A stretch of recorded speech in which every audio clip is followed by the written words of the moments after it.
نمی علافور یعنی بکشم او گاو زبان نداره که بگه که ای صاحب من ده که جمع من ده علاف جمع کن من زبانی گفتار نداره همین کاران باید ما خودمون بکنیم حیوان ده حیوان به همین آدمی هم به همون زبانی گفتارش دیگه مخلوق ها فرق داره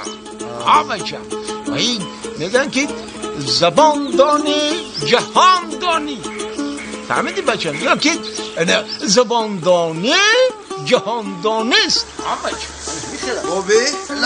میگن که در وقتی که با زبان تاجیکی گپ زدیسی در بین جمله های تاجیکی اگر کلمه روسی را جا کنی میگن او بالای همی گپ راسته کنشنا او بالای این شما روسی گپ زدین کو اگه این سلوچای نشی دیگه وابشه تکرار نمیشه